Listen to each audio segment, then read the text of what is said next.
Hello guys, how yous all doing tonight? I hope everybody on the east coast of the USA are snuggled up nice and cozy.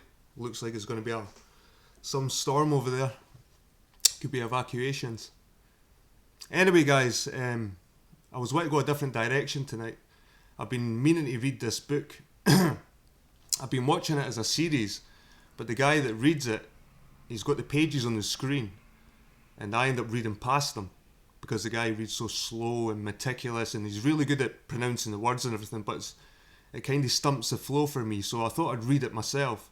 And I know a lot of people will be into this book. A lot of people will hate it. The Christians will hate this book because it kind of defies the Bible. But don't be fooled by the title, Britain, the Key to World History. This book here, guys, this has got a taste of Atlantis in it, sunken islands, the Celts. There's lots of shit in this. It's really interesting, and I think it's been overlooked. This book was published in 1946, so it's an old book. 1946, guys. It's an old book, and it was one of my subs that made me aware of it, because I've been looking into alternate history, and like there's a theory that the Celtic culture started in Austria-Hungary and moved eastwards towards Britain. But I think the Celtic culture started in Britain and moved the opposite way. And I think the same goes for the Bible, guys. Honestly, I think the same goes for the Bible. There's so many clues in the Bible that point more to Western Europe than the Middle East. Like, for example, they call Palestine the land of honey and milk. The place is a desert, guys. The place is a desert. It's not really the land of honey and milk. And there's a few. And I listened to the first 4 parts of this guy reading the book, and there was a few things I thought, that sounds a bit iffy. There was a place called Doggerland. I thought, Doggerland? Where the hell's that? Typed it up, and lo and behold, Wikipedia. There was a land that connected Scotland, Norway, Shetland, Iceland, but it's sunk under the sea now. So there's a lot of truth to this book. There's a lot of good research. This is a lifetime's worth of research, I think, for this guy. So this book, don't be fooled by the shady title, Britain, the Key to World History. This book's pretty interesting. It's got some fascinating things that will annoy a lot of people, but it'll get a lot of people thinking. People like Pete Shea and Martin Leakey will love this. This will send them down so many rabbit holes. It's unbelievable. But like I said, I'm just reading this. This is no my view, but it's really interesting. It's going to get a lot of people thinking. Anyway, I think I'll just read the first part tonight, and I'll see if how you think about it. But I'm going to read it anyway. I'm going to read a whole lot. I've downloaded PDF, but I just think it's worth sharing with people because I don't think a lot of people are aware of this book because it's old, 1946, and the guy that wrote it, he wasn't necessarily religious either. He wasn't religious. He was a journalist for I think it was the Daily Mail. So he's looking at it from a sort of more historical sort of point of view. And there is lots of flaws in the Bible, guys. Come on, you can't deny that. There's lots of shit in the Bible that doesn't make sense. And you just wonder, just like Assassin's Creed. When you play Assassin's Creed, you've got characters, you've got Jerusalem, you wonder if the people that made Assassin's Creed, they've obviously never been to Jerusalem, but they can create the whole place, they can build temples, they can create characters. And sometimes I think the Bible was written in Western Europe and imported into the Middle East. There's lots of things that don't add up, especially in the Bible when it says to go certain places and they aren't there. So anyway, guys, I'll proceed with the book. But like I said, some of you will like it, you can stay, listen. Some of you will hate it because you'll have your own view. But at the end of the day, this is just an objective look at this book. And I hope you enjoy it, guys. So I'll just start it off. And excuse any... I might savage some words because there's lots of old Greek words, Latin words, there's Celtic words, there's lots of strange words. But I'll try my best, guys, and I'll see what you think. I'll give you all a shout in chat first. Right. Who is it? Right, we've got DQ, we've got Shroomy, YouTube, Cynthia, Charlotte, Super Noodles. It's becoming my biggest sub right now. I'm not going to call them fans. My biggest favourite sub, I'll call them. This when channels say fans, man, it just makes me cringe. I'm like, oh god, fans. Right, YouTube is a super. Right, okay. Noodles, right, okay. Nice to see you guys. And like I said, if there's other more interesting streams, go ahead. But this is more for me as well, because I find myself, when I read books, I skim through them. And if I know there's people watching, I might put more effort into trying to get the words to sink in and the information to actually sink in. So, anyway. How's the stream? No bad. Right, anyway, here's the title. Britain, the Key to World History by Comyns Beaumont. Ryder and Company, 47 Princess Gate, London, SW7, New York, Melbourne, Sydney, Cape Town. And it starts off here in quote, "And on earth shall be monsters, a generation of dragons of men, and likewise of serpents." Clement Apocalyptic Fragment. Ooh. But like I said, guys, I've been looking into Skara Brae, Orkney in Scotland, and there's up in Skara Brae there's villages, the oldest villages in Europe, that were buried, and I'm sure there was some cataclysmic event, and this guy in this book kind of puts it into the Noah flood, ties it in with all that. It's really interesting, guys, it really is. It gets you thinking. I'm not saying all of it's true and factual, but it really does get you thinking. Anyway, here's the content. It's just the contents alone get you thinking. Pete Shea will be rubbing his hands, I'm telling you guys. Right, the contents. The foreword, part 1. Crete, motherland of men and gods. 1. The Shetland Isles and prehistoric Crete. The collapse of the Cretan Empire. And part 2, the Garden of Eden. It's got Avebury, city of Hercules. Number 2, expulsion of Israel from Mizraim. Number 3, the vicissitudes of Bath, city of Ammon. 4, Gades or Sodom and Avonmouth. 5, the romance of Glastonbury. 6, Avalon, Garden of Eden. Part 3, the climax. Ooh. Number 1, the manoeuvres of Moses. The Isle of Isaiah. Number 3, the wonder in the land. Number 4, the first Messiah. Number 5, the aftermath. And appendices is the Bible chronology, the Trojan dynasty of Britain, Jerusalem, and Edinburgh. This is what Pete Shea loves, guys. Pete Shea's got some theory about this as well, for some reason. And when I seen this, I was like, God, I've heard this before. Pete Shea. And he's not aware of this book either, because I mentioned it to him. So there's illustrations in the book.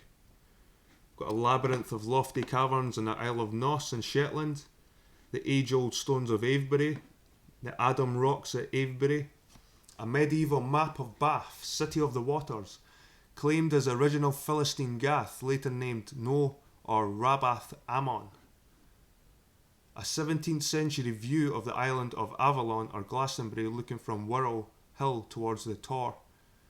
Celtic chessboard fields at Windmill Hill, Wilts, is laid out on hilltops in the early Iron Age by some ruling authority. Celtic chessboard fields near St Anne's Farm in the highest part of Wiltshire. The people were removed from the valleys to new hilltop villages before the flood of Atlantis or Noah. Black magic, a Kabiri initiation found on a sculptured stone at Palenque, Mexico. A unique representation of prehistoric knowledge of firearms. Ooh. Sacred trees showing fluorescent symbols of fire weapons. Edinburgh Castle seen from Princes Street Gardens. You've probably seen Edinburgh Castle with me, guys.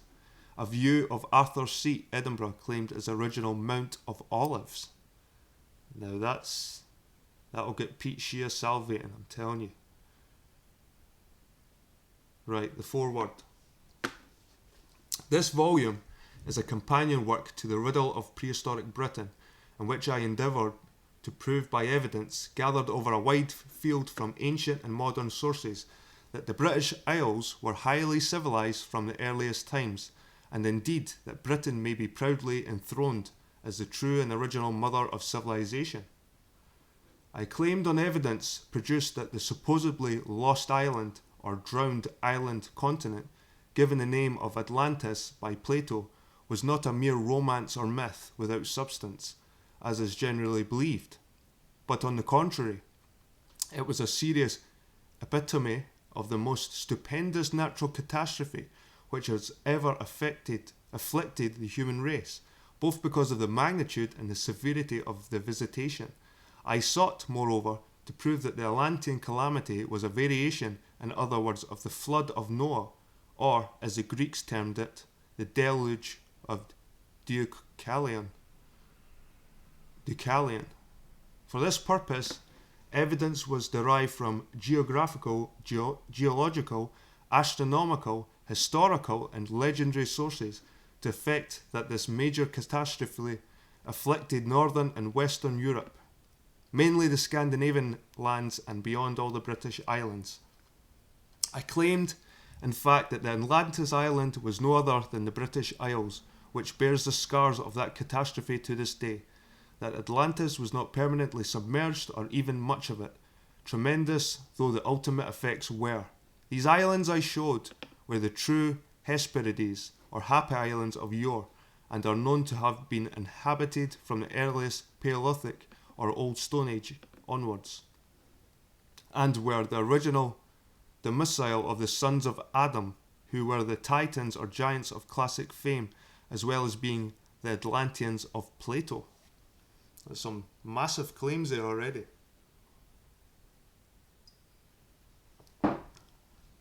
My object, may I point out, was far greater than any mere academic effort, as some critics seem to imagine, to identify Atlantis. The disaster to Atlantis was only indirectly my theme, for what matters is what lay and still lies behind these facts, as facts I claim there are on the evidence. For it were the flood of the scriptures, it thereby brings into the orbit of the northern Europe the nations related to the event directly or indirectly, such as the Chaldeans, Egyptians, Israelites, Hellenes or Greeks, and many others. It cannot be isolated as such, for it challenges the long accepted beliefs and dogma that the flood occurred in the Middle East, the supposedly original Chaldea, as to which, incidentally, in spite of most careful investigations, even within recent years, there exists not a tittle of solid geological or other evidence to support such a calamity in those regions. So what he's saying here, guys, is there's big stories of floods, Noah's floods in the Middle East, but there doesn't seem to be any evidence it happened. And I think he goes on to show quite a lot of evidence of these things happen in Northern Europe at the same time. Inferentially, also, if correct, it must undermine the long accepted claims in the relation to the lands we term Assyria, Egypt and Palestine, and I fear necessarily disputes the accuracy of many modernists' interpretations from inscribed stones or papyri. In other words, we have been misled in these matters. My sole aim is to get the truth regarding the past, as it bears in many striking ways upon the present. But let me say, if the further claims I advance in the work are sustained, it must logically signify that the segregation of Bible history as a thing apart from the equivalent classic peoples has piled up completely false conceptions and valuations regarding the history of nations in past times. For example, I produce evidence to show that the Euronids of Crete, which Crete was accepted by the Greeks, at least as the motherland of the original race of mankind, were the equivalent of the people called of the Chaldees in the book of Genesis, and that they dwelt not in the Orient or Mediterranean, but in the British Isles. If I prove correct in determining that such roads lead originally to that very ancient group of islands, the Shetlands, Orkneys, which straddle both Scandinavia and Britain, and that these were largely shattered by a violent natural catastrophe, we begin to perceive that the Gnostic and Curetes of Crete, close kindreds of the Chaldeans, were the sons of Seth, or Sheth, the son of Adam, from who apparently Shetland or Sethland acquired its name in the regions of Caledonia. Again, only a variation of Chaldea, whose sons are probably the most ancient existing race of civilized man. So Shetland are islands in the north of Scotland. They're just a wee bit higher than Orkney. Orkney are the first set of islands, I think, and then you've got the Shetland Isles. The account of the last days of Atlantis is particularly valuable in research, where we are told by Plato of a great war between the Atlanteans and their blood relations who crossed the sea to reach them. A war lasting 13 years, and in the 14th year, when the Atlanteans were at the point of exhaustion, the city of Athens held out and defeated the enemy, but that all her warriors, like those who opposed her, were drowned, leaving aside the statement that the original Athens held out and alone defeated the invaders. It was, according to Plato, an Atlantean city situated on that island, and thus we must assume the mother city of later Athens in the Mediterranean Greece, like other early Hellenic sites. Can we, however, synchronize Plato with the Bible references to the flood? The actual events of these dramatic 13 years culminating in the Great Catastrophe is the main theme of this book. So it's interesting stuff, guys. He's trying to match Plato's statements with Bible statements and try to look for evidence if there was a catastrophe. The true arena of this veiled yet historic event, as I endeavour to show, was a clash between nations known in the scriptures, including Gog and Magog, in which the invasion and slavery of other Bible peoples in the British Isles was the aim of the invaders. It culminated in extraordinary events, both in the celestial spaces and on this unhappy earth. The final celestial disaster itself, as I described fully in my previous work, was on such an immense and concentrated scale, and at the same time so irregular in its distribution, that certain parts were destroyed or rendered uninhabitable for a long period, while yet others escaped with only comparative sufferance. And this is what I've looked into, guys. I've looked into Lost Islands of Scotland and why Skara Brae was completely covered over. It looked like a massive natural disaster totally covered this village, because it's known as like the Pompeii Europe, because it was preserved perfectly with the sand. And I thought it was maybe volcanic stuff from up Iceland, because it's really volcanic up that way. But this author, Comyns Beaumont, I think he goes on to claim that there was an asteroid that hit the Earth at this time. A giant asteroid. Right. Where was I? Among its permanent effects were a variation in the Earth's axis, a lengthening of the solar year, and a consequent change in climate, whereby many nations in the north were forced to emigrate to obtain the means of subsistence. So this is what I thought as well. I was thinking that maybe there was another ice age caused by this volcano. Maybe there was smoke that blocked out the sun, so the people that originally lived in Britain moved through the Mediterranean. And this is maybe how Celtic culture spread through Europe.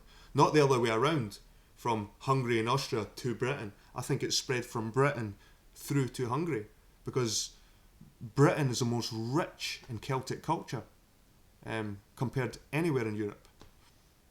So I think it's been spread that way because of certain events. And I thought maybe volcanoes, smoke in the sky. It still happens today in Iceland.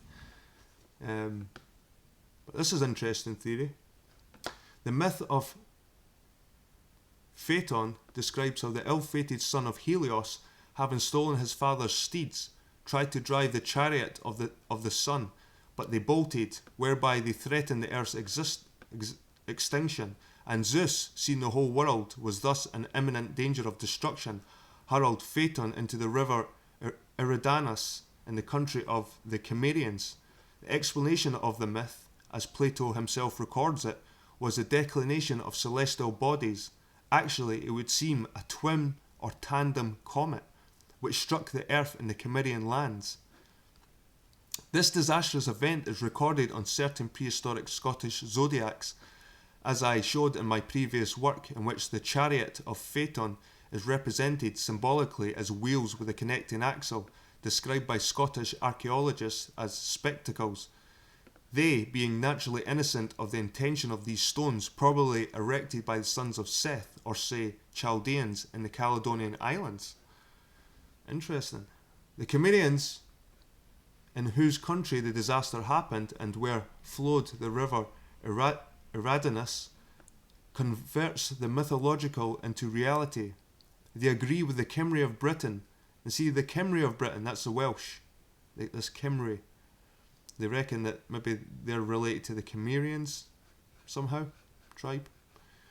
The Cimbri of Scandinavian outlands, the people known to classic poets as the Hyperboreans, dwellers beyond the north wind, the Galatiae of Pausanias, the Gauls or Gaels or Celts, always the tall, fair-haired and blue-eyed men of the north. So Phaeton must compel us to understand the myth by making us look to the north of Europe, where he was thrown to the earth.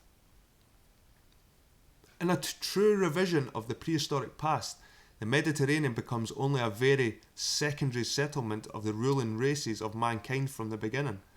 Britain's remote ancestors through many centuries erected an advanced civilization, built walled cities with towns, villages and ports, and sailed ocean-going ships, being a maritime people of great fame. They erected also chains of powerful fortresses, some of which have survived the vicissitudes caused by man and the elements for well over 3,000 years, laid long, straight roads and constructed canals which transported goods from one end of Britain to the other. Her sons faced hazardous voyages long before deep-sea soundings were undertaken to the most distant parts of the earth, and established trading centres and commerce, while their main search was ever for gold. They manufactured jewels, employing gold, silver and bronze, besides precious stones. At an early date they mastered the science of how to manufacture bronze, designed weapons of warfare and discovered the secret art of how to make and use firearms, otherwise black magic. Solomon built up his wealth and made the Israelites in his age the dominating people by his knowledge of magic, an art described by Josephus in these words: God also enabled him to learn the skill which expels demons, which is a skill useful and sanative to man. Incidentally, Solomon was a grand master of prehistoric Freemasonry, a very ancient fraternity earlier known as the Kabiri gods. Its origin often attributed to him, and some of the mystic ceremonies used in the Masonic cult are probably derived from his epoch. Yet, how many present-day Masons can understand the inner meaning of the two hollow pillars, Jachin and Boaz, which they are so fond of symbolising? And I'm sure these pillars were the only things left after Noah's flood. I think they were, God's word were scribed on two pillars. I think it was a stone pillar and a wooden one. I think these are Jachin and Boaz, and I think one of them survived. I'm not sure if the wooden one or the stone, I think it was the stone one. But I think that's the whole tie to Freemasonry. That's why you see the pillars in Freemasonic symbolism. In the Great Migration, introduced largely by pre-knowledge of what was about to happen, owing to celestial phenomena, judging from certain passages of Jeremiah, the Israelites in their exodus were led through dark Arctic wastes where no man dwelt, the Siberian lands. Many immigrants found their way to the shores of the Mediterranean, and others went to the rivers Volga, Vistula, Dnieper, Dniester and the Crimea, onwards to Asia Minor and thence to the Middle East, where we find in Iraq what appears to be prehistoric Gothic inscriptions and occult designs as to which much might be said. In a total different direction across the North Atlantic, others made hazardous voyages and endured terrible privations in search of the sun and settled finally in America, mostly in Mexico, ages before Columbus discovered that continent. Ho ho ho! This guy's holding no bars. He's trying to bust every paradigm here. And I love this stuff. I love it. Not saying it's true, but it's a good way to think outside the box. And he's got stuff to back it as well. Like I said, a lot of this stuff you can research yourself, and he's hit the nail on the head with quite a lot of stuff here. The land... Many again went southwest into France, Spain and Portugal, hugging the Atlantic or migrating into North Africa. The land we now call Egypt was colonised then, or not much earlier, as shown by astronomical evidence, and was originally peopled by fair Celts from the shores of Britain. Jesus, man. That's a claim. This was the exodus of the Aryans, some of whom returned later to their primeval homes, and about a century after, perhaps in some cases in less time, when earlier fears had been dissipated, for humanity rarely learns from the past, and the fertile British lands invited newcomers. These islands were again occupied by nations crossing the narrow seas, including especially those whom Geoffrey of Monmouth names the Trojans, and our modern anthropologists the Goidels. Panic and a change of climate in the northern lands were the main inspiration which sent these people on their long and sad trek in search of the new domiciles. The edifices and the religion of Egypt speak eloquently of the instinct of terror as their guiding motive, and also showed in my previous work. The famous Egyptian Book of the Dead, influenced completely by the epic of the flood and composed in the name of Thoth, Hermes, and its ritual caused the souls of the dead to undergo a fanciful, final, gloomy pilgrimage to the sacred West. Indeed, I contend, to the very scene of the former shambles in western Scotland, to the legendary Amenta, identified as the tiny island of Staffa, near Iona in the Hebrides, where the wandering spirits were supposed to be judged by Osiris, and were rewarded or consumed according to their lives on earth. Staffa lay in the very vortex of the greatest area of destruction at the time of the flood, water being but one element concerned, and later became the underworld of the Celts as it was of the Hellenes. The flood, to the world generally a vague and nebulous tradition, really conceals the most appalling visitation mankind has ever experienced, and as they may experience again, and its ravages in the British Isles and Scandinavian lands may be traced to some considerable extent by effects of what geologists term the drift age. It was no mere ice drift, it was sudden and terribly swift and violent. So they're talking about a big change in climate and a big movement of people. And it doesn't sound too far-fetched to me, to be honest, guys. Especially when you've got traces of prehistoric people in Britain. So people did live here. As far back as that.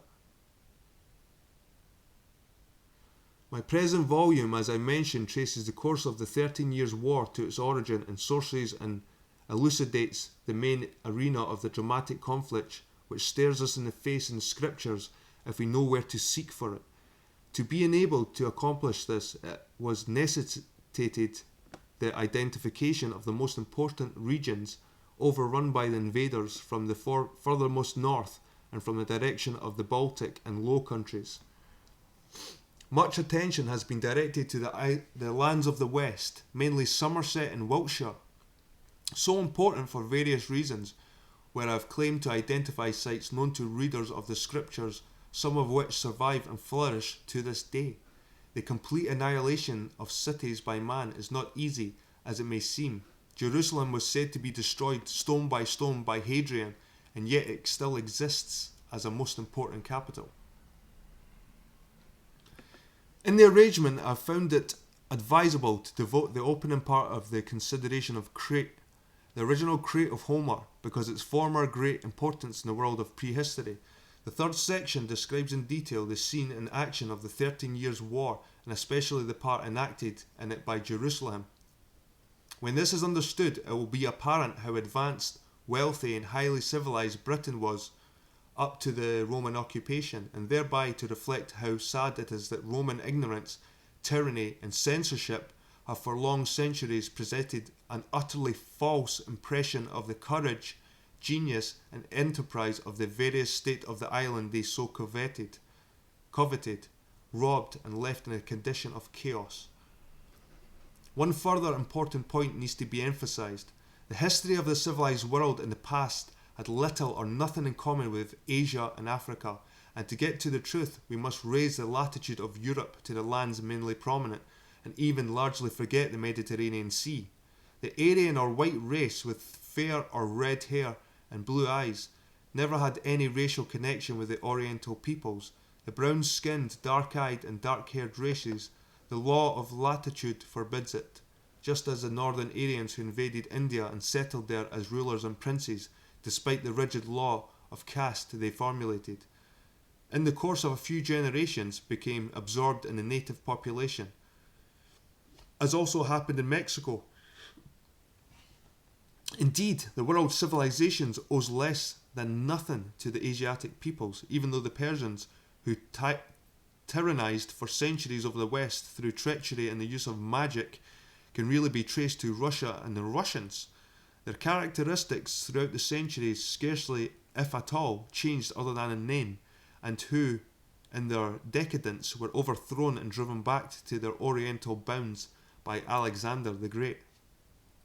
Virile races do not die out without a trace. We are told by the historian that the Thracians disappeared from their lands by the Hellespont, and yet Herodotus says that they were the most powerful people in Europe, who dissipated their strength by tribal quarrels. They did not disappear from the Balkan lands, for they were never there.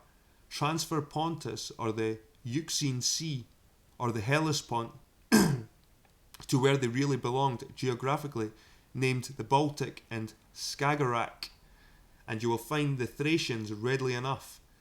They were the Scandinavians, and were apparently settled from primeval times also in northern Scotland, close kindred of the Caledonians, who, like them, held wives in common, tattooed themselves, buried wives alive with their husbands, adored single combat, claimed descent from Hermes, worshipped Dionysus as their principal deity, raised mounds over the graves of their great chiefs, and held funeral games, all of which were also the characteristics of Odin's followers. It suffices to add that the country beyond their northern frontiers was uninhabitable by reason of the icy cold, for it lay under the North Pole. Take again the Trojans of classic fame. They were a very brave and fine nation, advanced in civilization, who offered sacrifices to the dead of bowls of warm milk, goblets of wine, and also raised funeral mounds. Where do you find such mounds or barrows? All over Scandinavian lands, also, and in Denmark as in Britain, but never in the Near East. They shook hands with one another, and anyone who knows the East is aware that such was never an Oriental custom. How can we explain Virgil's statement of King Priam, slain and mutilated by Pyrrhus, as he sat on his sacred throne, that he had been proud monarch over so many countries and nations? But this we can say. The Trojans, after the great catastrophe, settled in great numbers in Britain, known as the Brigantes, whose history I trace, showing incidentally that Rome was founded by men of this very nation, and that they became the ruling people in Britain, south of the Clyde and Forth. They never originated in Asia Minor, but as will be seen from Ascania, Denmark, and the Low Countries, from the regions later known as Frisia, which is Holland. The Macedonians, well, Thracians, Cretans, Caledonians, and Macedonians were all of one kindred, and they could be tracked down to their habitat in Scotland and Scandinavia, having many areas in England as well. Illyria. Why does Jerusalem appear to have been regarded as in Illyria? It was not originally by the Adriatic Sea in the Mediterranean area, transfer the Greek or Latin name to its British rendering, Siluria, and we begin to recognise how the history of the Hebrews, the Iberes of Britain, were so largely played out in this island. How few appreciate the true history of the risings of the Silures against the Romans, and who fought with such fatal gallantry in a succession of wars opposing them, especially in the region south of the Forth. Yet thus shall we be getting nearer to the truth. It will be apparent, in short, that Armageddon was the same event as the Great Catastrophe, and that Jerusalem lay and still stands a great and noble city in Britain. If this sounds a stupendous claim to make, it nevertheless fits in with the rest. How many persons are aware that in AD 134, after Hadrian had defeated the Jews under Bar Kokheba, their proclaimed Messiah, and had captured the stronghold of Bathars, he caused Jerusalem to be utterly destroyed and the land devastated, with the result that it was full of graves, the market with slaves, and towns given over to wolves and wild beasts? How many more realise that the site of Jerusalem was completely forgotten for over 200 years until Constantine the Great caused it to be discovered for political motives in the present Palestine? That's interesting, guys, for all you people that think the history has been reinvented and invented. Well, 200 years, Constantine suddenly discovered it, and he was the first one to go to Christianity. So they maybe even created this land, like stole it, a culture vulture, from the Celts and established it in the Middle East. God knows, I've not read the whole book, but really interesting stuff, guys. As I show in the following pages of Palestine, Palestine of today fails to correspond in any way to the Old Testament, or come to that of the new writer Mr. H.D. Daunt several years ago in a work entitled The Centre of Ancient Civilization, denied that Palestine was the biblical Holy Land for definite reasons. He claimed that A, the assumption is based on Hebrew documents alone. B, the account of the Israelites being made slaves and fleeing from the Egyptian Pharaoh is not born out of any other evidence but the contrary. C, an exodus in the region of Sinai for 40 years with 600,000 warriors is an impossible story. D, Palestine, despite the accounts of its fertility and wealth, is perhaps the poorest land in West Asia apart from the deserts. Such a civilization, with its many cities, must have left its traces in the records of the neighbouring countries, but Palestine yields only the evidence derived from the names that have been scattered industriously about the land in various later centuries. F, there is frequent mention by scribes, archives, etc., so the art of writing must have been well known, and, moreover, princes and scribes seem to have possessed strong literary proclivities, yet, notwithstanding all this, not a single inscription has been found in Palestine which can be identified with the Hebrew kingdom. G, Jerusalem has failed to produce any trace of David and Solomon, any tablet or inscription or even foundation memorial. It might be added that the city entirely fails to conform topographically with its full descriptions given by Josephus and Nehemiah. The name of Europe was originally limited to a part of Western England, and continental Europe was Asia.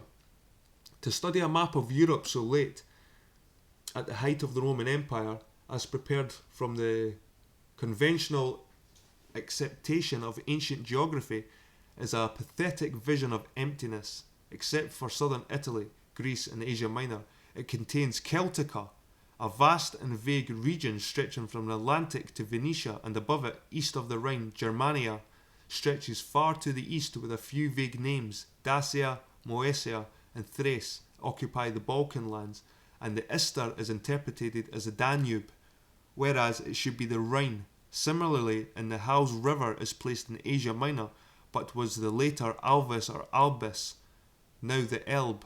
These are a few names chosen at haphazard.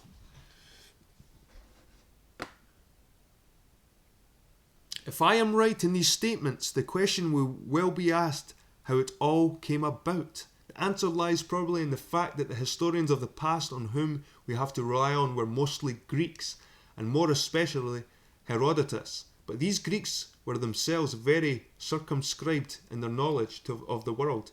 They were unacquainted with geography because foreign travel was not in their purview, and mostly they derived the knowledge from the Phoenicians, whose purpose by no means necessarily served by widening Greek knowledge. They wrote their history from records or traditions, but their geography was vague. I first realised such shortcomings when I attempted to trace the detailed march of Xerxes from Persia to Athens along accepted lines, but before long I realised that this history simply could not possibly fit in with modern conceptions, and compelled me to follow out fresh investigation with surprising results. So what this guy is saying is he tried to follow the historical accounts of the Battle of 300, because Xerxes from Persia, that's the guy you see in the movie, like sitting on the throne. So you see they make movies about 300, and this guy back in 1946, I think this was published, was saying that there's no trace of that ever happening. This is what made him look and investigate this. And it's fascinating stuff, guys. It's fascinating stuff. Like, don't let this title fool you. This is mind-blowing. A lot is mind-blowing. A lot could be just a lot of shit, but I'll definitely look into this.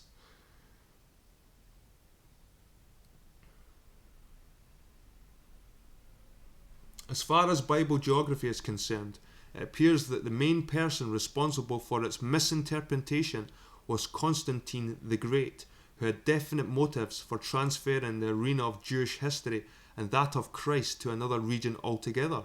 He used Christianity as a valuable political asset, selected the East as his empire, and with the aid of Eusebius, Jerome, and others, invented the present Palestine. I cannot explore this very important and fascinating theme now, but hope to undertake it in the not very distant future in a life of that remarkable monarch who was born in York in the Bedern. If this be correct, the present-day Jews who make a historical claim to Palestine are utterly wide of the mark. Oh. Like I said, a lot of people won't agree with this, but this is not about making people happy. This is about research. And this guy's dedicated his whole life to this research, so come on, we give him the courtesy of reading it at least. My aim throughout, as I hope for the reader will appreciate, is to reconstruct the past history of the world, in which it appears that Britain, or more properly, the British Islands, played so prominent a part. But one cannot correctly report history unless the geography is also accurate, and so the position of countries and historic cities become of major importance. In my former book, as in this, I have seemingly taken great liberties with geography, and I have to confess that in a subject so confusing and big, it is difficult to always be accurate. It means much research. So even this guy is saying it's a big subject and detailed, and you need to research. Plato's famous Atlantis, as a matter of fact, knocks conventional geography and all the history or traditions attached to it sky high. Ignatius Donnelly, in his work Atlantis, said truly that the history of Atlantis is the key to Greek mythology. As indeed is the case, yet the mythology all points unhesitatingly to the earliest civilization as occurring in the Atlantic regions and not at all in the Mediterranean or in Asia Minor. Above all, the history of the Old Testament is the history of Atlantis. That these truths will be accepted is more than I would dare to believe. The world is misled today about the past, and the truth lies at the bottom of a very deep well. I can only presume to be a humble pioneer, but I hope that I may be able to hew a rough track, which others may widen into a great artery for the enlightenment of future generations. Very, very poignant foreword, I've got to say, guys. That was just the foreword. I've not even started the book. 1948. Comyns Beaumont. There's part 1. But I think I might end it here, guys. And maybe start part 1. I'll have a look at chat. I'll see how yous are. Let's see. Right. Who's in chat? Let me see. It's Captain Bullshit. How you doing, man? Shroomies in the house, as usual. Cigar Face is still here. Validation Boy, still here. Muscle Car Rock Lover. Nice to see you, man. Cat Earth is here.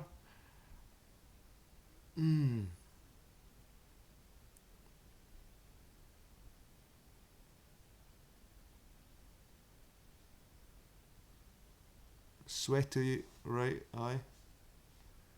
Right, it just looks like the normal faces. Do you know what? I might read part 1. Since there's 28 people probably having a good laugh in my chat.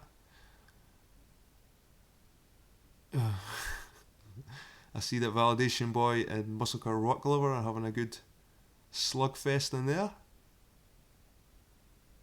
But like I said, guys, this book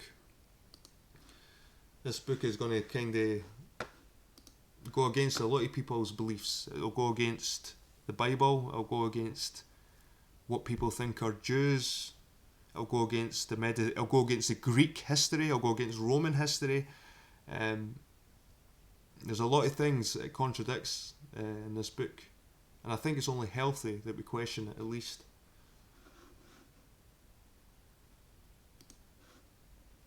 Right. Might as well start part 1.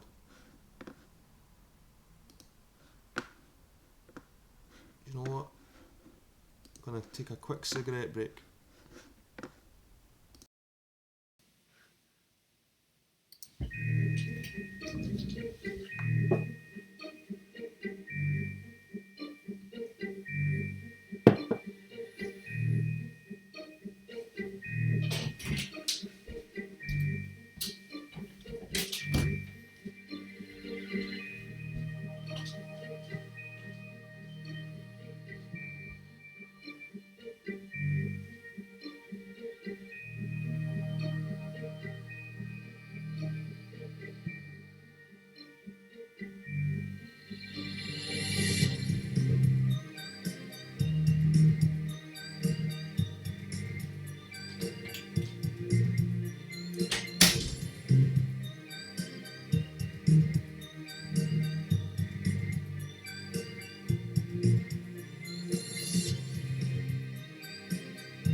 What's up, my love?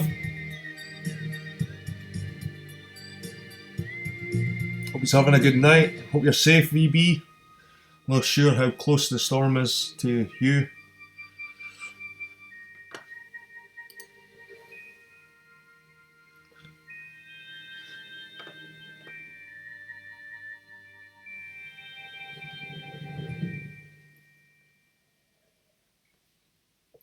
Right, guys. I'll start off part one. I'll see how far I can get into this, and I'll continue the rest in another date. Part 1. Crete, motherland of men and gods. A land called Crete, in the mists of the wine-dark sea, a far land and rich, and thereon and men innumerable, and 90 cities. Odyssey. I couldn't tell you the 171 to 2. 1. The Shetland Islands and the prehistoric Crete. Those who have studied the account of the fate of the island of Atlantis, as recounted by Plato, may have been struck by the fact that whilst his heart, or centre of administration and commerce, is depicted as adjoining Mount Atlas, the word Atlas, Atlantic, and Atlantis possess no derivation from any known language of the old word, either ancient or modern. Yet, among the so-called native races of America, it is a living word. The Abbé Brasseur de Bourbourg, a learned Americanist in his day, nearly a century ago, showed in his translation of the Codex Chimalpopoca of the Aztecs of Mexico that the word ATL signified water, and by extension the sea or ocean. This codex described the period of Nahuhay Atl, or four water, when it states that all mankind was lost or drowned and found themselves turned into fishes. In a single day all was lost. It appears to relate definitely to the flood of Noah, for the text describes further how Nata and his spouse Nena built an ark, took refuge in it, and were saved to repeople the earth. It agrees also with the Timaeus of Plato, which says, in one day and one fatal night there came mighty earthquakes and inundations that engulfed that warlike people, the Atlanteans. The association of Mount Atlas with water accords with classic allusions to this famed and to many fabulous mountain, which was placed by Herodotus and others in the vicinity of Lake Triton, so named after the merman son of the god Poseidon. Plato himself described Atlas as a mountain not very high on any side, situated in the island of Atlantis. Herodotus, whose knowledge of the physical geography was mainly confined to the Mediterranean, says it was taper and round and of immense height, thus contradicting Plato and perhaps identifying it with the peak of Tenerife, 12,200 feet in the Canary Isles.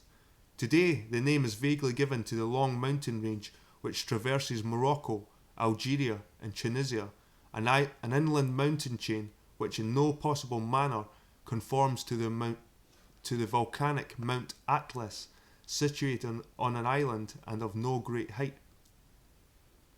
There is reason for believing that the celestial blow which so largely destroyed the island of Atlantis also largely, if not entirely, devastated Mount Atlas, which according to Homer was as a consequence of the war made by the Titans on Zeus, another rendering of the war made by the Satans on God, compelled to bear heaven on his mighty head and hands, otherwise a mountain enveloped largely in a cloud or mist. Homer places Atlas in the columnar or pillar region. Atlas himself upbears the pillars high, which separate the earth from the heavens, he sings, and Hesiod situated him at the western extremity of the earth, near the Hesperides. And this is where I think they get the Hebrides in Scotland, the Hesperides. Holding the broad heaven on his head and unwearing hands, the pillar region in the western extremity of the earth, near the Hesperides, can only refer to one region, and that is the Western Highlands of Scotland and the Hebridean Islands off its coastline. See, Hebridean, Hesperides, seems similar to me. I've previously alluded to the fate of Mount Atlas as very much akin to that of Mount Prometheus, described in mythology as a brother of Atlas, which also suffered eclipse at the same tremendous period when the elements waged war upon a helpless world. If they were adjacent, and in view of the situation of Prometheus identified with reasonable certainty as Ben Mor, the once great volcanic mountain straddled the island of Mull, we should place Atlas, as the classic descriptions agree, amid Hesperides Isles among the pillars in the farthest west.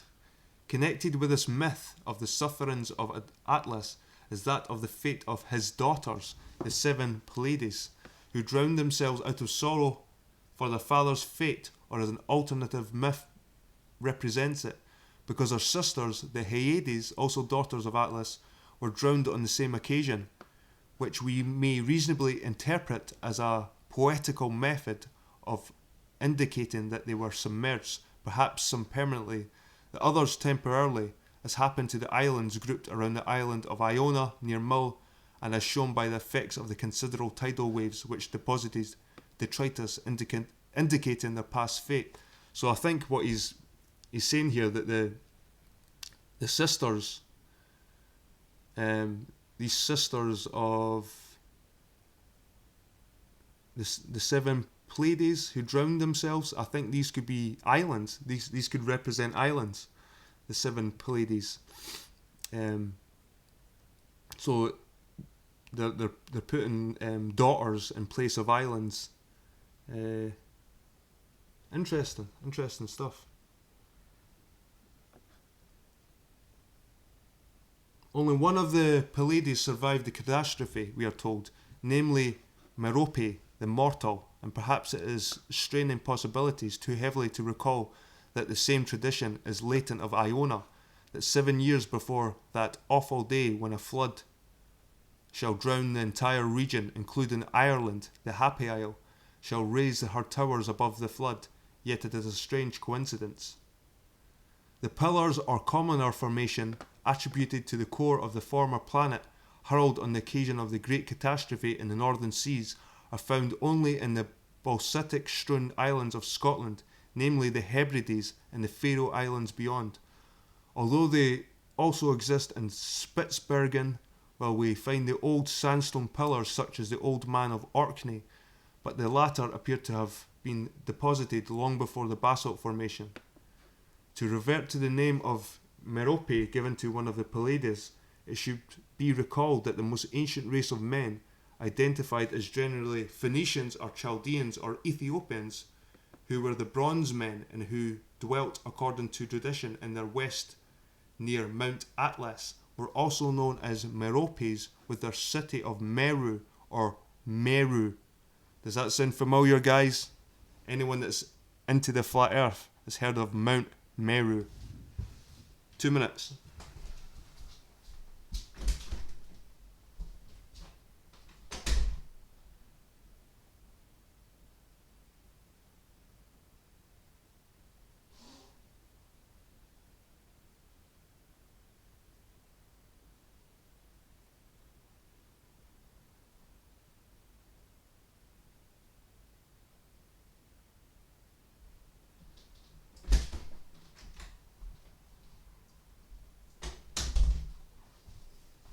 So already, guys, we're starting to see words and names of places that are familiar, like Mount Meru, Hyperboreus, these places, and they keep popping up in this as well. Another myth of the deluge cycle tells of how Merops, king of Ethiopia, saved the remnant of humanity from perishing in the flood of the island of Kos, one of the Hellenic Sporades, and a name very near to the biblical Cush, the biblical equivalent to the Ethiopians who, for their part, according to Diodorus, claimed to be the first men in the world. Does this suggest that the city of Meru, or Mero, was identical with the capital of Atlantis? The implications from these traditions and myths all appear to radiate from the direction of the Western Hebrides. At all events, we must proclaim the importance of Britain in this search. We are delving amid the most ancient memories of the past in the Atlantic region, and one which the world of tomorrow should recognise for what it represents in the civilization of humanity from the earliest ages.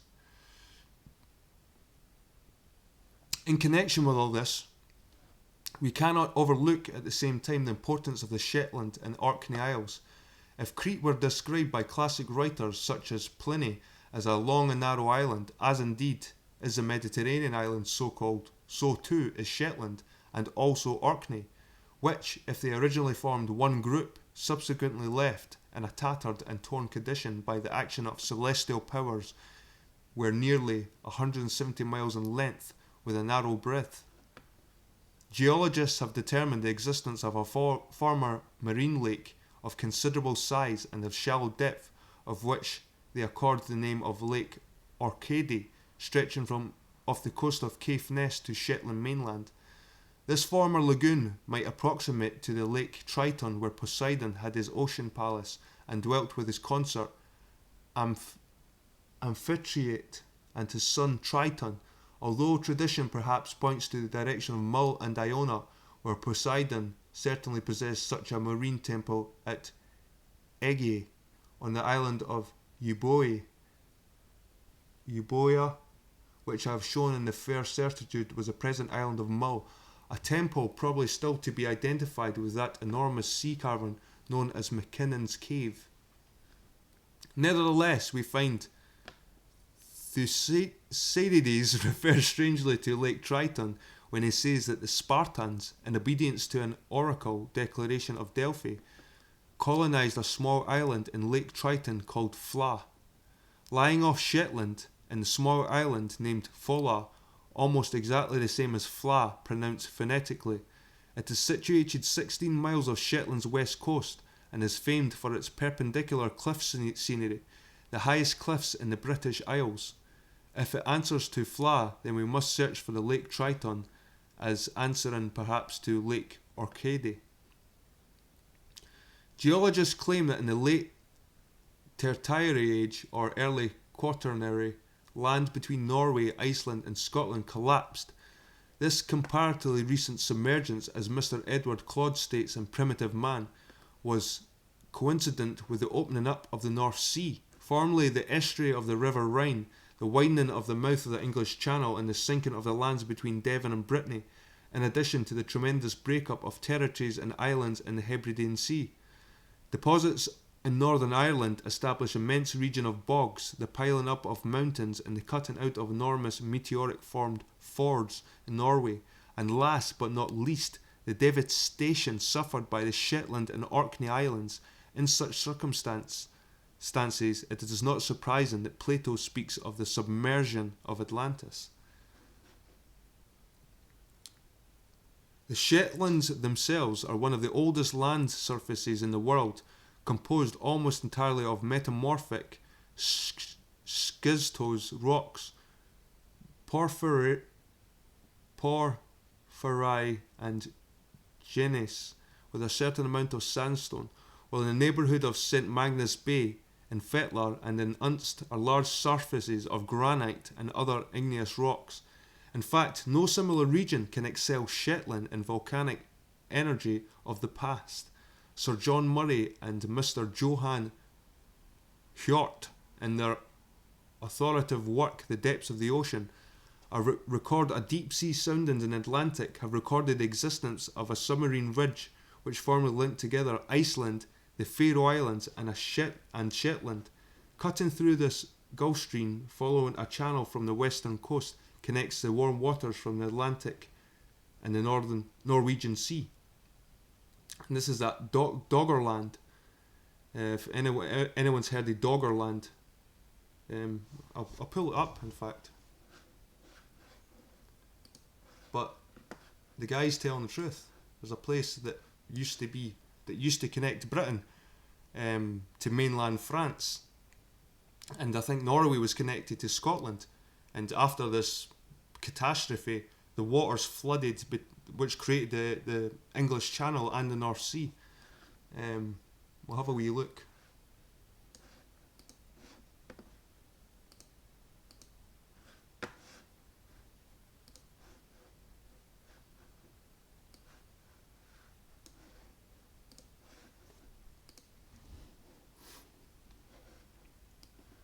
This is Skara Brae, guys. Skara Brae up in Orkney.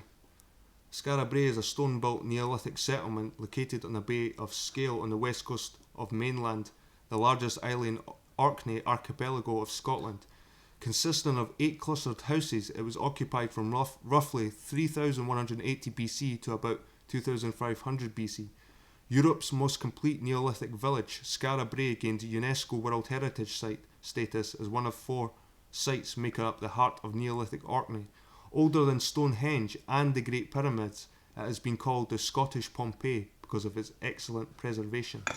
Anyway, we're not talking about that now, we're talking about Doggerland. And it sounds ridiculous, guys, but here we go here. Doggerland. British Atlantis. Telegraph. We'll have a look here.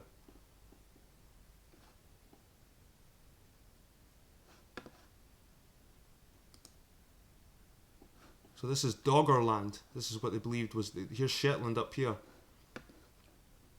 But you can see where it was connected.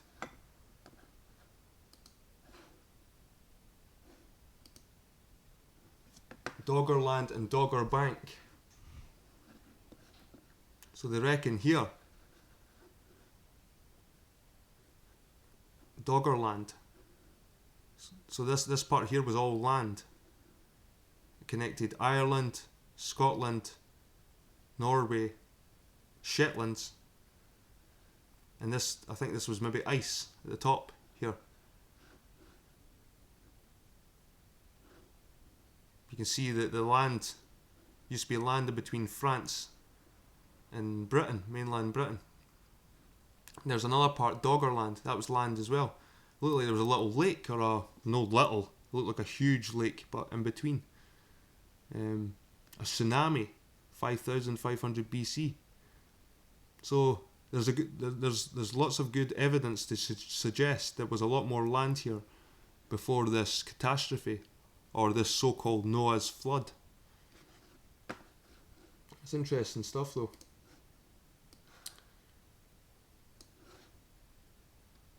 Professor Brogger, cited by Murray and Hjort, regarded the Faroes related to the coast of Norway.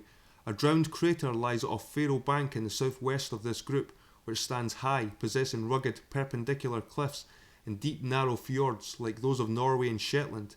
They are composed largely of basalt, tufa, and also commoner basalt, with beds of dolerite like several of the inner and outer Hebrides, and like them are completely treeless, although formerly they enjoyed a flourishing and semi-tropical flora, as did the Hebrides. When first occupied by the Norsemen in the 9th century, they bore evidence of former habitation, supposedly by Irish and Scottish monks. It is possible they were inhabited in prehistoric days by priests or hermits associated with the Chaldee or Gnostic faiths. The name Faroe, or more properly Faroe, given to this group lying 180 miles west of Shetland, and possibly part and parcel of it at a period of Homo sapiens, bears a close resemblance to the name of the Faroes. There is also Fair Island, lying halfway between the Shetlands and Orkneys, as to which it may be remembered that, according to the mythological tree of the Uranids, or Titans or Giants, Fairies, Pharaoh was a son of Cretheus, Crete, and grandson of Aeolus.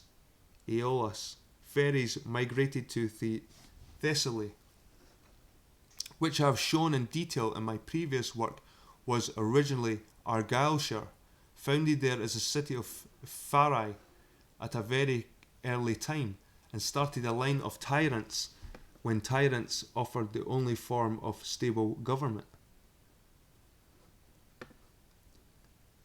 Villeneuve, in his Phoenician Ireland, contends that the name of Pharaoh was no other than the Erse or Hebridean word for Phara, signifying a chieftain and used by the ancient Irish when they fought their enemies in battle, shouting Fara, Afara, as they charged them. To the Hellenic peoples of the island of Crete, perhaps related to the Cretan or Pretanus, as Rolliston claims in Myths and Legends of the Celtic race, was revered by the Pelasgi and Greeks as the Metris or motherland of the gods and mankind. It was a land where mankind was traditionally first created, just as, according to Plato's Critias, man was first evolved by Poseidon, the earthquake deity, at Mount Atlas. Crete was the theatre of Uranid civilization, and amongst its earlier gods was Poseidon, who in the opinion of some scholars was identical with Uranus, father of the oldest pantheon, and whose habit it was to swallow his own progeny when born. An earthquake-like operation.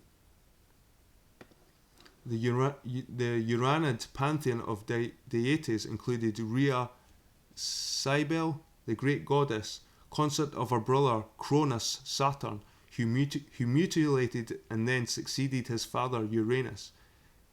Gaia, described as the first being that sprang from chaos, namely the earth, became by Uranus, the heavens, or more properly, celestial phenomena, the mother of the Titans or giants who were so detested by their progenitor that they swallowed them up in the first instance. Ge, indignant at his treatment of her progeny, concealed the next lot in the bosom of the earth and then prepared a large iron sickle, wherewith Cronus Saturn mutilated Uranus, whose blood poured into the lakes and rivers, all of which allusions appear to relate to the actions of meteoric impacts, earthquakes, floods in the old red sandstone areas, and the destruction of many of the primeval race of man. At all events, the gods of the Greeks admittedly emanated from Crete, where stood Mount Ida, a mountain of no very great height, but of volcanic origin. That's a bit like the stuff around here. We've got, in Edinburgh, we've got lots of big hills. They're no mountains, but they're big hills, but they're volcanic. They're like old mountains, like been worn and worn and worn. It's like they used to be mountains. The Titans from Tit, the earth, were also known as the Pulaski, the Divine Pulaski, or of Homer, essentially a maritime people among whose arose the great deity Hermes, represented by the supreme hierarch of the state, to whom was accorded divine power and who was the teacher of mankind, introduced forms of divine knowledge, including the Kabiri mysteries and magic to other countries, including Tyre, a Samoth race, and Troy or Ilium. As to these hermetic secrets, Herodotus pulls inside the veil slightly when he describes certain peculiar squat statues of the god which were placed in the prows of ships, and remarks of them, "Whoever has been initiated into the mysteries of the Kabiri will understand what I mean." These mysteries, he says, were taught by the Pelasgi to the Samothracians before they ever went to Attica, inferring thereby a very clear date.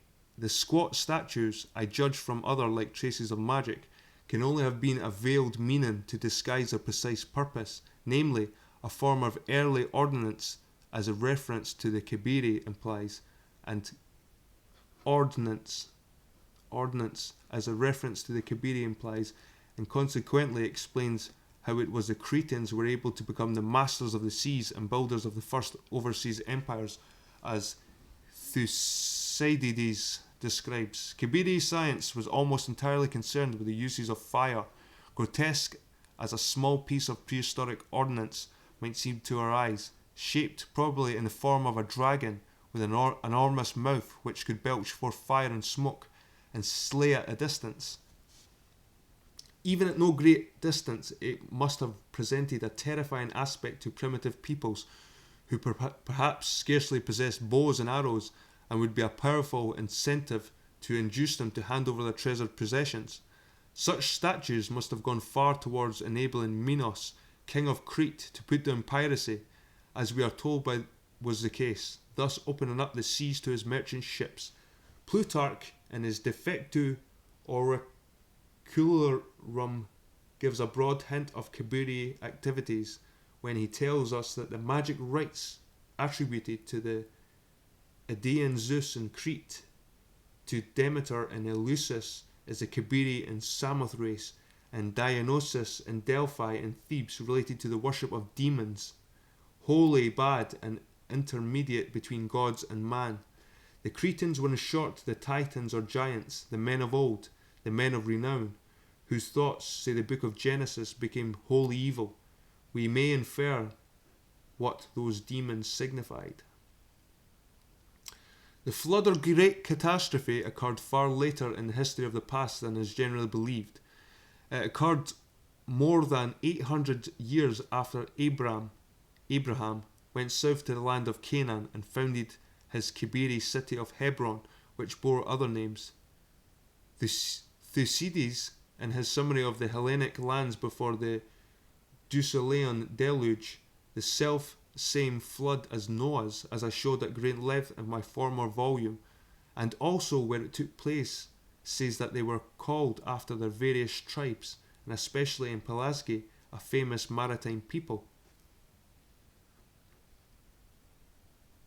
In Crete's fabulous history we find such names as the Cretheus, Crete, Tyro, Tyre, Sidero, Sidon, and Ilios, founders of cities and districts in Hellas, including Corinth, Elis, Claydon, Ayatollah, and the Pheres or Pherae, the Magnetes or giants of Thessaly, old Aeolus, and the eponymous hero of patriarch of the Pulaski or Aeolids, married his niece Tyro, daughter of the haughty Salmoneus, whose presumptions and arrogance were so great that Zeus smote him around his city with a thunderbolt, and Tyro in turn became enamoured of the river Enipeus and was accordingly ill-treated by Sidero, who tortured her because she had many children by the god Poseidon, including the heroes Peleus and Neleus, who disguised himself as the river Enipeus. These clearly bore a prehistoric reference to geography and events, and were a favourite theme of the poets and bards. But whatever the implication, it is certain that they were closely related to the Phoenicians and the Pelasgi. As George Grote, the historian of Greece, says, they merge into one, but Aryan civilization apparently originated in the volcanic Shetland Orkney Isles and in the neighbourhood of Ben More in the island of Mull. There arose the earliest known culture. They were the men of old, the men of renown. Josephus tells us the children of Seth, or Sheth, were the inventors of astronomy and erected certain pillars to warn the world of future events. So this is apparently the children of Shetland, like Sheth comes from Shetland. That's crazy. He says that in the process of time they became perverted, begat sons who made God their enemy, were despisers of all that was good, and were destroyed. He adds that Noah left the land of Seth before the flood. If I claim that the Shetland Orkneys were the original island of Crete, what evidence have I to offer? One clue is contained in Homer's Odyssey. Odysseus, Eleusis, as we know, sailing from Troy after his downfall, hoping to return to his island of Ithaca, came to the coasts of Comyns of Thrace, who dwelt in the neighbourhood of Orcus, the dark black underworld. Orcus related to our Orcades or Orkneys, but also applied to Caithness in the Sutherlandshire. Escaping from their unfriendly attentions, the hero reached the Lotophagi, or lotus eaters, who dwelt, says Herodotus, by the shores of Lake Triton, and implying it to this region were presumably the waters embracing the Shetland Orkney group. From the Lotophagi, maybe that's what it is, Lotophagi. From the Lotophagi, he continued his voyage to the isles inhabited by the gigantic and cannibalistic Cyclops, son of Uranus, who dwelt as hermits in caves, but within near call of one another. Besides their flocks and herds, they were engaged in certain secret avocations, which produced, to cite Homer, superior power, and were near neighbours of the Hyperia, a name referring to a land beyond or above the mainland. These particular Cyclops, who were mainly dwelt on a small island where they were segregated from the rest of mankind, may be assigned to the small islets of the Orkneys, many of which were occupied by hermits in ancient days, and are still termed locally Papai, Pepe, or Papa, signifying priest. If Lake Triton lay in this region, Odysseus was sailing towards Hyperia, the Shetlands. After his dire experience with the Cyclops Polyphemus, the hero, much shaken, escaped to the Eloid island, where he received an almost royal reception and a lavish hospitality from King Aeolus. He gave him the inestimable gift of the four winds in a bag to ensure him peaceful, safe voyage to his native Ithaca. Every rude blast from which its bottom turns the deep, that bag imprisoned held. That's some statement. Every rude blast from which every rude blast which from its bottom turns the deep, that bag imprisoned held. Hence Ulysses turned the ship's prow towards the southwest where the island of Ithaca lay, but the avarice of his crew, who suspected that the bag held other treasure, compelled him to open it. The confined winds escaped, and a resultant violent southwest gale blew him back to Eilid Island. This time his reception was very different, for Aeolus regarded him as one hated by the gods and refused him his crew even shelter. Thereupon, setting out afresh, the same southwest gale carried the luckless hero in the storm-tossed boat to the northeast until at length he reached the inhospitable shores of the Laestrygones. We can distinguish with considerable certainty where they dwelt, for it was a land of the midnight sun, where in summer there is no night, or as Homer so exquisitely describes it, where herds could graze undeterred by nightfall. So that sounds like the north to me, people. Or even maybe the south, the very bottom, but it looks more chance it's going to be the north. The herdsman there, driving his cattle home, summons the shepherd with his flocks abroad. The sleepless there might double wages earn, and tending now the herds, now tending sheep for the night pastures. The Laestrygones were also a giant people, kinsmen of the Cyclops, we are told, addicted like them to cannibalism, who reared herds of cattle and flocks of sheep, and were worshippers of Poseidon like Cyclops and Cretans. Can there be any serious doubt but that Homer, whose geography may be said without hesitation to have been related to the regions of the Atlantic Ocean and in no sense whatever to the Mediterranean, was describing the Norsemen dwelling in the northern parts of Norway, to which Odysseus' ship was blown to the land of the midnight sun? Sir William Ridgway, perhaps the foremost Greek scholar and archaeologist of our period, found no hesitation in pronouncing them the Norwegians.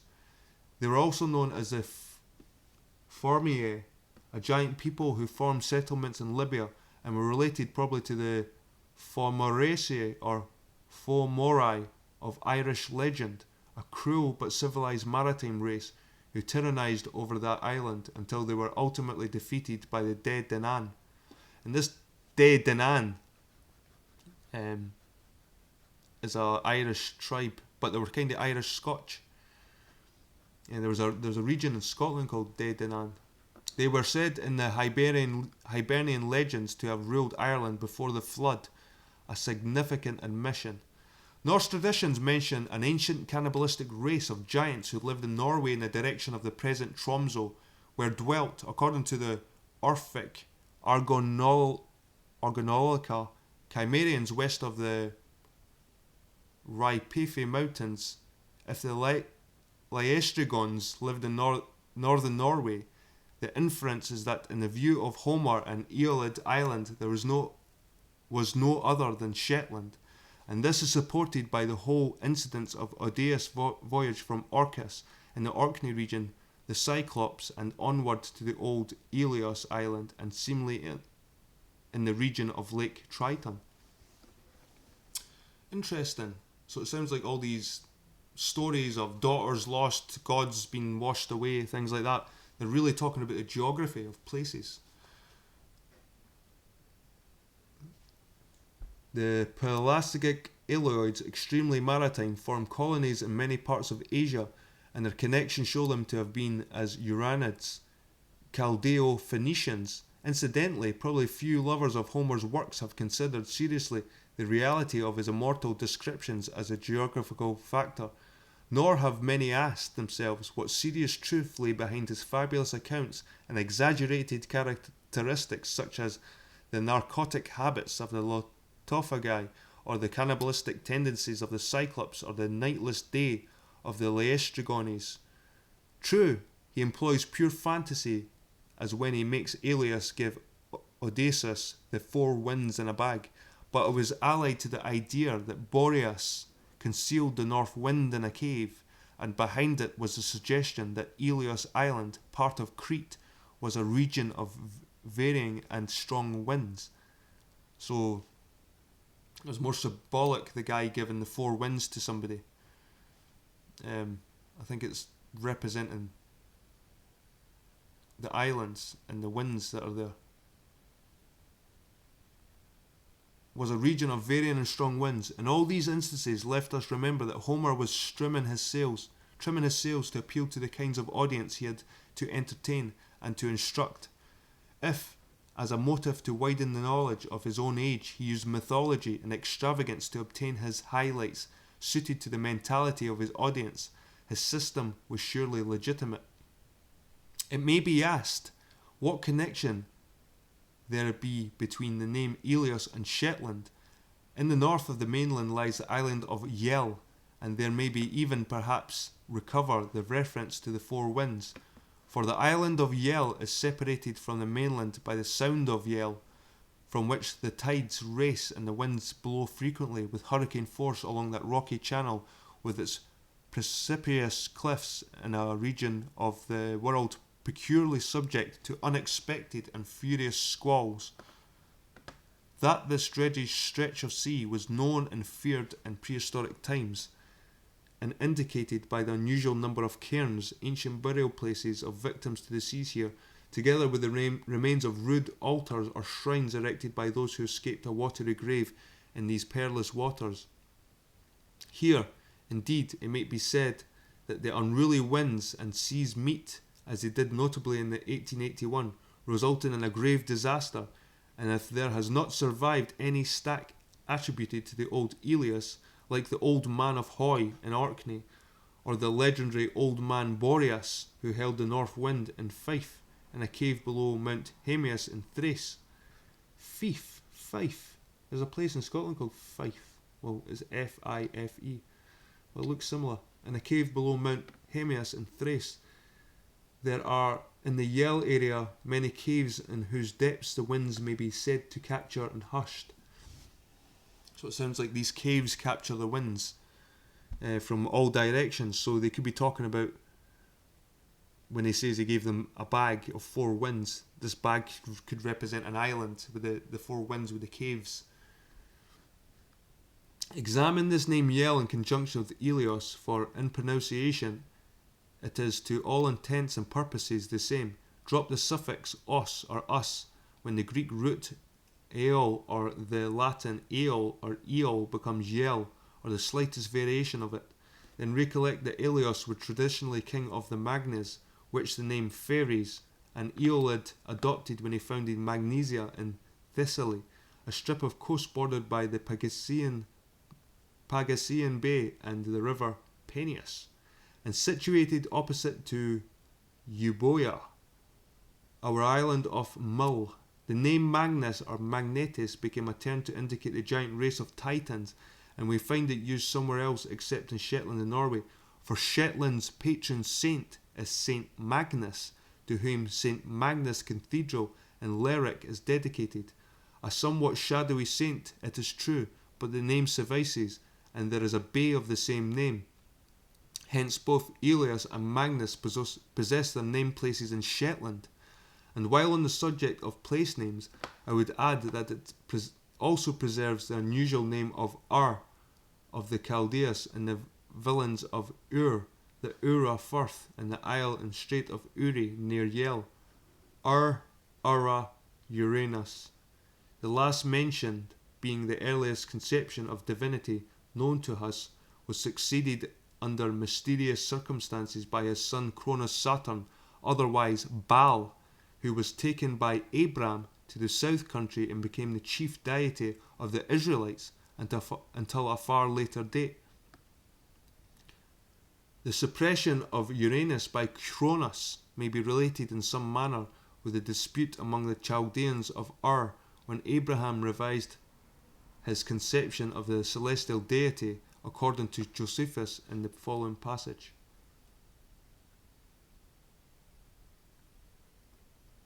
He determined to renew and to change the opinion of all men happened then to have concerning God, for he was the first that ventured to publish this notion that there was but one God, the creator of the universe, and that, as to other gods, each of them only afforded it according to his appointment and not by their own power.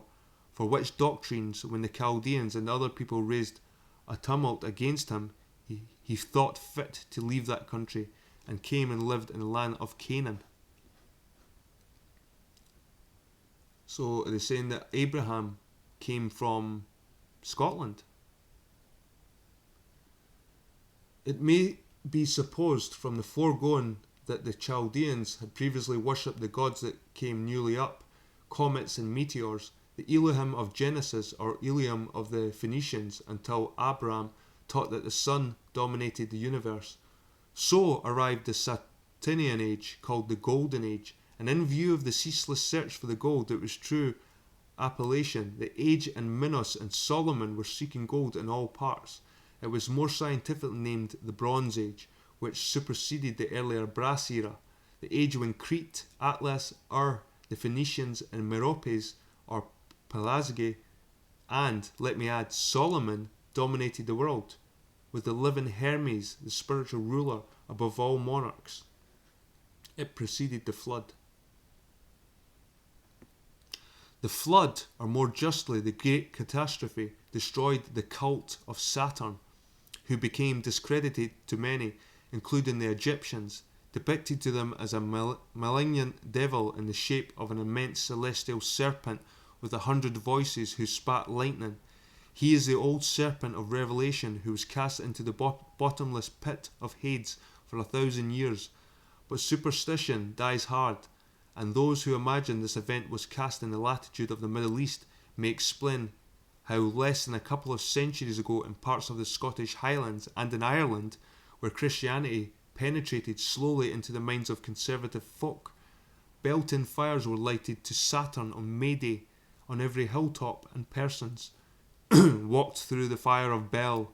For this ancient survival, Highland housewives baked special cakes with small lumps or cones raised on their surface, like unleavened bread. Possibly it was a folk memory of the dreadful occasion when volcanic fires burned furiously in those regions, the original Hades or Underworld of Britain, a memory believed by many nations, the very region in which traditionally Saturn or Satan was thrown under an island of Britain, according to Plutarch, with rocks and stones hurled upon him, which region I have strongly suggested in my previous volume, related to the strange little island of Staffa.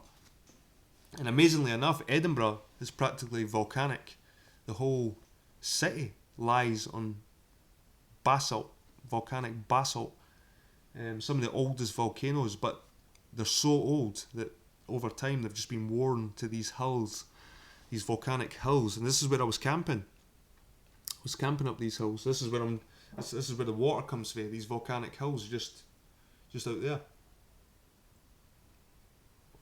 right out the tap. Right out the tap, guys. Those people in America that don't really understand, like, drinking out the tap. Anyway, how much is this to go before part 2? Let's see.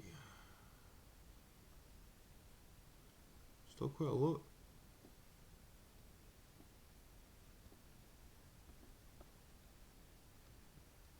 Right, I'll read another couple of pages and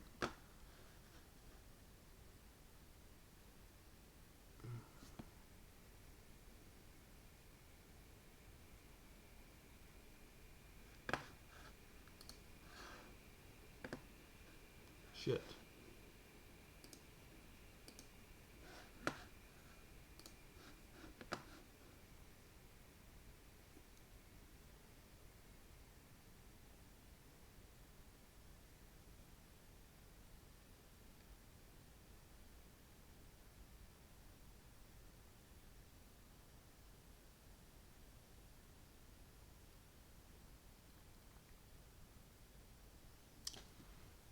It was page 31.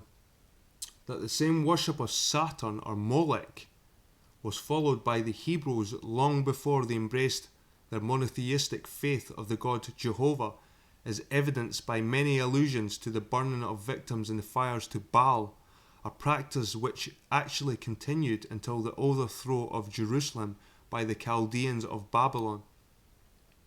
Nor is this similarity surprising when we grasp the truth that the history of the Bible relates to the ancient inhabitants of the North and to the British people in particular. Thus we need find no incongruity in due course if it transpires that not only was the island of Crete the motherland of men, regionally Ur of the Chaldees, or that Ur lay in the Uranid territories, but that the patriarch Abraham or Abram in early days led his followers into the south country from the same Crete or from the adjoining Caledonian lands, and made his way to the southwest of England to Wessex and erected his capital city of Hebron, where now stands Avebury in Wiltshire, and where he and his successors set up the immense serpentine temple to their god Saturn, presided over by Hermes in the Chaldean Rama. Thus may be understood how important it is that the reader should recognise the real situation and prehistoric importance of Crete. Which is crazy, guys. There's been a documentary recently on BBC, and they talk about the Orkney Islands and how the Stone Age, it was the Orkney Islands were actually related to Stonehenge. They reckon that the Orkney Islands was the capital of Britain. New discoveries. This is a brand new. It's on BBC iPlayer if you want to check it out.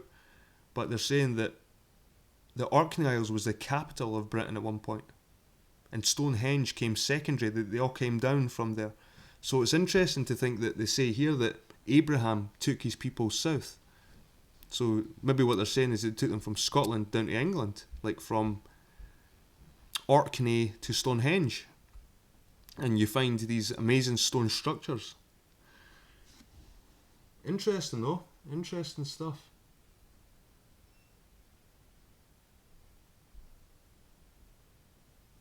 Right, I'll read this last part and then I'll wrap it up and I'll read this another time. The collapse of the Cretan Empire. The Gnostics of Crete and their later disciples, the Orphics of Samothrace, were part and parcel of the earliest known philosophical and religious hierarchy, presided over the deity Hermes, who later removed the seat of divinity from Knossos to Samothrace. The great Ram, or Rama, the venerable being, his sway embraced the Chaldeans, or usually Chaldees of Britain, who were in fact the Orphics, which ancient sects survived until well into the Christian era and extended into England as far south as at least York.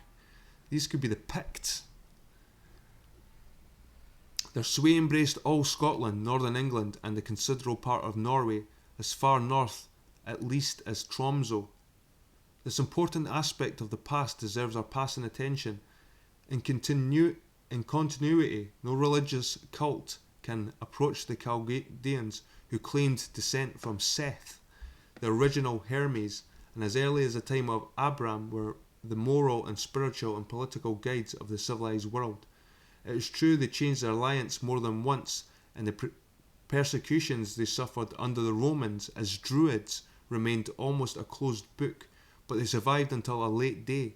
As early as ecclesiastical history can be traced, the ancient city of York had become the head of Chaldee, or Colidai, or Caelidai Church. Canon Rain states that its archbishops exercised jurisdiction over all of Scotland, including Iona and the Orkney Islands, and that they performed acts of visitation and consecration through the North Britain. They survived in York and Ripon as late as 1195. Until that date, they also claimed ecclesiastical supremacy in Norway as far north as Tromsø, says the same authority. It is a strange coincidence that this territorial supremacy should have included the regions which might have said to have been dominated or ruled by the Chaldeans or Chaldees from the earliest times. It is not when the facts are appreciated. The curates of Crete, who gave us the word curate to signify a priest and who were the teachers of the people, composed epic stories of gods and heroes. Another branch were the Corybantes, the bards and singers of choruses and hymns, and this sect or caste include the Galai, the special priests of the Cretan mother goddess Rhea Cybele, also called Galatia, after whom they named Galatia, or Gauls, otherwise later as the Cimmerians or Hyperboreans.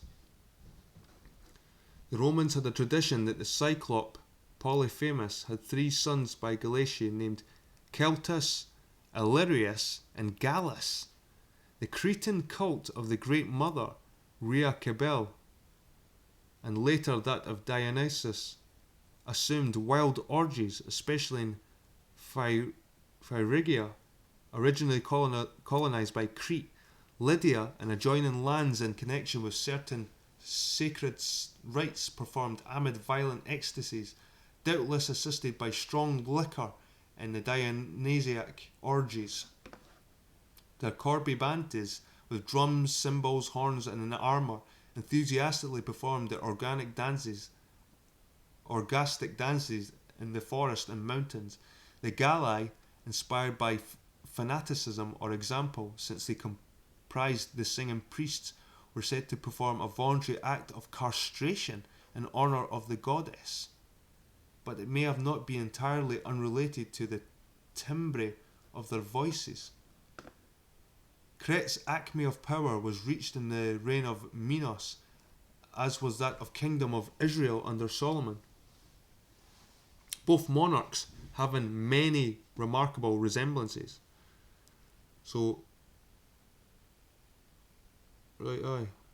Minos, designated son of Oceanus by the poets, was an Iliad according to the historian Ephorus, but his origin remains obscure, concealed in myth.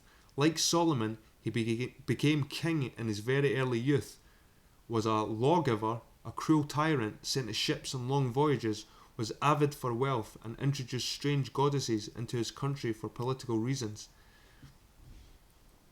Thucydides describes how he established a navy, made himself master of the Hellenic seas, and to ensure trade without piracy expelled the Syrians or Carani from the Cyclades Isles. That looks like Cyclades Isles.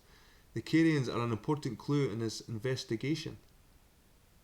The Hellenic Sea upon which they dwelt was also sometimes termed the Deculian Sea, because where they felt the dire effects of the Deculian deluge, we find the old Scots geographer Lindsay of Pitscotty calling the Hebridean Sea with its isles the Oceanus Deculadian, which may present a survival of folklore in respect of those historic waters.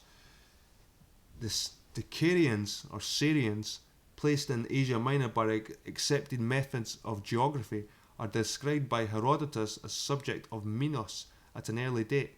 So I think what they're saying here is that this Minos character is really Solomon, or they have really close coincidence, like there's things that relate them.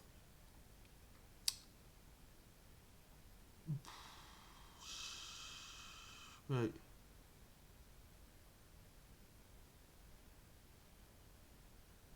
Dwelling among the isles, says he, and never so far as I have been able to push my inquiries liable to give tribute to any man. He praises them further in these words: they served on board the ships of King Minos whenever he required, and thus, as he was a great conqueror and prospered in his wars, the Carani in his day were the most famed by far of all nations on the earth. For excellent reason, we should take note of this maritime people. They can be traced back to Scotland. Ptolemy in his Geographa places the Carani, or Cherones as dwelling in the northwest of Scotland. The sea-living Cherenai or Cherones are placed by him as in the neighbourhood of Acharn, the Cape Wrath, Acharn and Carian, and the vicinity of Loch Carron, opposite Skye. The Carron being the Acheron of the Underworld, as shown in my previous volume. Adjacent to the many Hebridean Isles, Sir William Ridgway claims that the Carians and the Leleges were the same, and it may be recalled that the steersman or skipper of the Argo was Ancaeus, chief of the Leleges. Page 34. I'll read this last page since it's rounded off. Carians or Legles, racially they were related to the Philistines. Herodotus describes how they mutilated their faces with knives in honour of Osiris, also a Philistine religious custom. And we find in the scriptures how King David and his successors employed Philistines or Carians or Cretans as their bodyguard. It is generally recognised by the Bible authorities that the Legles were the same as the Philistines, the remnant of Caftor, usually interpreted as signifying Crete. If in place of the letter L we employ P, a legitimate exchange seen how the latter, Goidel, invaders of Britain, it has been contended apparently introduced or forced the P sounds for many words, especially those beginning with B, K or L. The name Leleges becomes Peleges, a variation of Felishtim or Pelishim. We discover the same Peleg in OT a little mysteriously. Unto Eber were born two sons. The name of the one was Peleg, for in his days was the earth divided, and his brother's name was Joktan. The earth divided suggests the great catastrophe, and inferentially that Peleg suffered worse than others, nor is that surprising if his habitat were as indicated, for according to my interpretation of Homer, the Hellenic Hades lay in these very parts. The Carron River is stated having been the Acheron, river of hell, which would explain the conundrum of the Philistines as being the remnant of Caftor, for they were ostensibly a part of the Cretan Empire, and those of them in the south became but a remnant after the flood disaster. We have in fact another clue in the river Pyripephlegon, Flamen Phlegtheon, commemorated by Homer in the heart of Hades. It may further be identified with Phlegra, another legendary site of the battle between gods and giants. The position of the Cherenai in this Hades region is denoted by Ptolemy, helps consider to establish the true situation of Shetland as the original Crete. So what they're saying here is that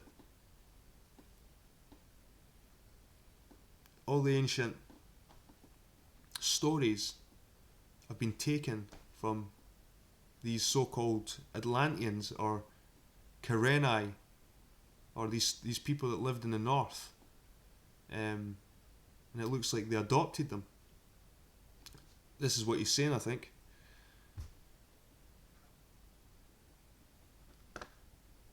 The Isles of the Carians blocked the passage of King Minos' ships on their voyages to distant shores, and he had to subject them, which he did with much wisdom by making them the nucleus of his own mariners or ship's crews. The passage in Genesis which describes Peleg as a son of Eber may be further corroborated in the fact that all the islands of western Scotland are named the Hebrides, otherwise Isles of Eber or the Hebrews, a name which has resisted all changes from a prehistoric past. So there we go, we've got the Hebrides, the Isles of Eber, Hebrews. That's pretty crazy. But to return to Crete herself, Homer gives the other clues to its situation beside that of Ilias. In one passage he describes the Crete in her zenith. There is a land amid the sable flood called Crete, fair, fruitful, circled by the sea. Numerous are her inhabitants, a race not to be summoned, and 90 towns she boasts. One city in extent the rest exceeds. Knossos, the city which Minos reigned, who ever at 9 years close conferred with Jove himself. In another passage, Odysseus, disguised himself as a stranger to his wife Penelope, describes how, when on his way to Troy, her husband was given by stress of weather to seek shelter at Knossos, where he called on King Idomeneus, one of the heroes who fought on the side of Agamemnon against Troy, to whose action was attributed Crete's later disasters. Here is a passage in prose. There I saw Odysseus, for the might of the winds bare him to Crete, as he was making for the land of Troy, and had driven him wandering beyond Melia. So he stayed his ships in Amnisus, whereby is the cave of Ilithia, and heaven's hard to gain, and scarce he escaped the tempest. Anon he reached the city and asked for Idomeneus. Cowper's rendering of the dangerous interest to Knossos, and perhaps preferable, the storm his barks bore into Amnisus, for the cave of Ilithia, a dangerous port which, with difficulty, he attained. I suggest that this city may conjecturally be recognised in Shetland, very near to the present city of Lerwick, where the Sound, though affording a fine anchorage, has a difficult entrance for sailing ships. Odysseus, we are told, anchored in Amnisus of Knossos, Amnisus being mentioned only by Priscian in relation to the Pole Islands, also called the Boreades, hence the northernmost isles. Priscian also gives the names of Nisides, or the Ivy Islands, ivy being sacred to the god Dionysus. These isles, he says, were inhabited by the Ammonites, whose women performed Bacchic or Dionysic rites and were crowned with ivy berry and leaves. Oh. Right, I think I'm going to call it a night of that. It's interesting stuff. Definitely got to read the rest. But where did I get to? Page 35. So we can see where we're going here, guys. This guy is saying that the Greeks and the Romans, they plagiarised a lot of culture. And a lot of these characters could be islands. Could be talking a bit more about geography. But I'll write that down, page 35.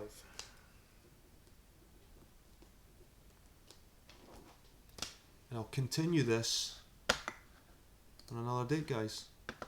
Cheers for coming in, and I'll have a wee look at chat. That's been 2 hours. 2 hours reading. And all those Greek words, man. All those Greek names. It's so hard. So hard to pronounce these properly. But I'm not a Greek.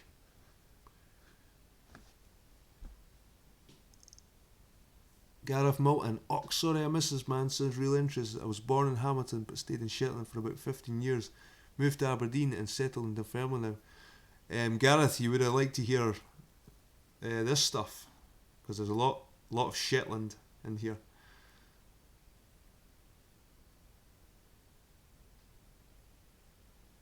Who's this? Cad et Oliver. Olivia.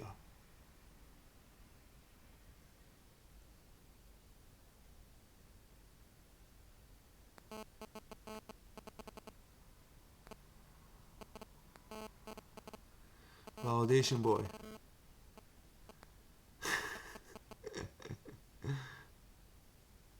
Exactly, delete. That's another thing. Why has Britain and America got such a hold on this place called Israel? You know what I mean? Why, like, what other nations are like that?